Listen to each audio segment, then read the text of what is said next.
Gary V, welcome to Smashy Crypto Show, author, entrepreneur, and creator of Friends as well, and CEO. Welcome to Smashy Crypto Show. Thanks for having me. Today we're gonna talk all NFT, and I'm not gonna start easy with you. Okay. I would like to time you. Okay. And let's do that. Let's do it. I'm gonna time you, and I want you to describe NFT for me in 30 seconds, but in the simplest way possible, as if you're interpreting it for a 7-year-old kid.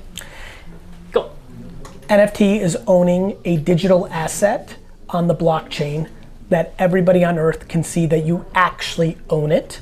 It also has the ability to have a smart contract underneath it that allows you to add extra value above and beyond the image that you see. Damn, 18 seconds.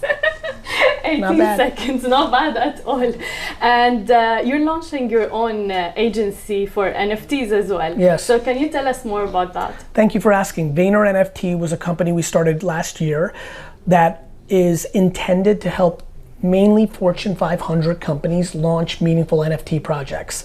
Because VaynerMedia is such a player in the social media revolution for the biggest companies in the world, we thought we had permission and equity to help Pepsi, Budweiser to do their projects. We were right, and those two clients and many others have come on board, and it has been a smashing success because A, we had the right thesis, B, Avery, who ran our APAC office, is incredibly talented and has done a great job, and it's really been a lot of fun already. But you also have a section for education around it, which is very important. Yeah, a lot. You know, our thesis was, yes, we want to launch projects for brands, but it's so new that if the executives in the biggest companies in the world don't have the education, yes, they may make massive mistakes. And so you're absolutely right. One of our most popular products within Vayner NFT is the 6, 8, 12-week education course we do for top executives in big brands, and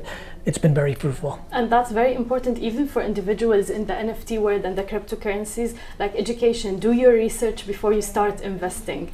So many people are caught up in the greed of fast cash, yes, that they don't do the meaningful homework. You know, one of the things that has saved me from scams, from bad investments, from ruining my reputation is the hundreds of hours of research that I did long before I ever said a damn word about NFTs. And I'm very grateful for that process, and I continue to rely on it. That's amazing. How has been Friends for you? Oh boy, it's a dream come true. You know, D-Rock and I have some content from 3 years ago when I was trying to create Friends as toys that would sit on your desk. So this has been in my mind for a long time. And I've always wanted to own a significant intellectual property. I always thought and have talked about in my content that I would buy a historically popular Smurfs, Gumby, something like that. I never envisioned that I would be able to stand up my own intellectual property. Be an artist as well. Yeah, I have a little bit of doodling skills that I'm proud of. I know some people don't love it, but I get it. It's very simplistic, but it's important to me. It was important that the provenance of me creating my universe first started not only from my brain, but from my fingers, and now I can develop that IP. And creator economy is the future as well. How will NFT help the creator economy? Well, it creates a new outlet. Yeah. You know, the fact that artists can now monetize, and I think much like I saw with influencers in 2008, the long tail. My thesis when I wrote Crush It was, it's not just gonna be about people that make millions, there will be people that make 80,000 a year talking about what they love as an influencer, which became true. Yeah. And it seemed far-fetched in 2008. That's what I see now. Not everyone's gonna be Beeple. People aren't gonna be selling $60 million pieces all over the place. But do I believe that there's a 16-year-old girl right now in the world who, if NFTs had not come along, she would have given up her creative ambitions to be a lawyer, to be, right? 100%. Do I think she in 8 years will make 100,000 a year, but be very happy? Even more happy than if she made 200,000 a year being a lawyer. That's right. And to me, I mean, literally I have goosebumps. Yeah. That to me is incredible, and I'm excited to witness it. And we have a new word right now, like the metaverse and everything. Will we see like VCon in the metaverse?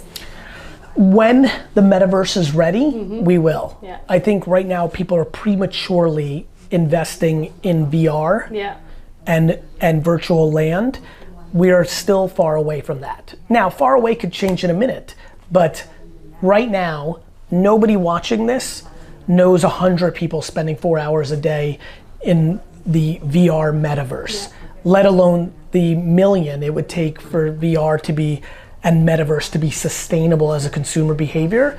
So I still think we're pretty far away. Cool. Do we think Gary V will have a garage sale in the metaverse and flip NFTs there? You know, like, when I tell you I've dreamed about garage selling in the metaverse, buying NFTs and reselling them, that is my great hope, because then I don't have to worry if it's raining or if I'm in New Jersey to go garage selling. That would be the great gift of my life. Nice. But there are a couple of concerns about the metaverse and this word, which is like data security, for instance.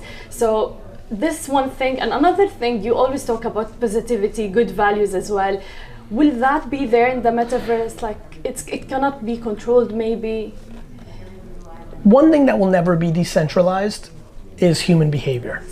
Of course there's going to be bad behavior in the metaverse. There's bad behavior everywhere. Humans are flawed. Yeah. People do things when they're unhappy. People do things when they're desperate. And so I think it's fascinating to watch people judge platforms for things that humans are actually doing. So just like how we judge money for 100%. Money and fame doesn't change somebody, it exposes somebody. Social media hasn't changed people the way that people want it to say it is. It's exploiting the truth, which is people are showing their true actions. And that will happen on the metaverse. Of course there'll be bad behavior. There's people stealing NFTs every day. So harassment in the metaverse. Of course. I've seen, you see like a new platform doesn't make humans act any better. Often it just accelerates our truth. 100%, I agree. And also what I wanted to say is like you, if not the first, you're always one of the first in jumping to trends. In 2009, it was social media. 2021, it's NFTs. How do you do that? Like today you have a crazy schedule. How do you find that kind of balance, or how do you do it? What fuels you? Listening. You know, people see me blabbering and talking all the time on the internet.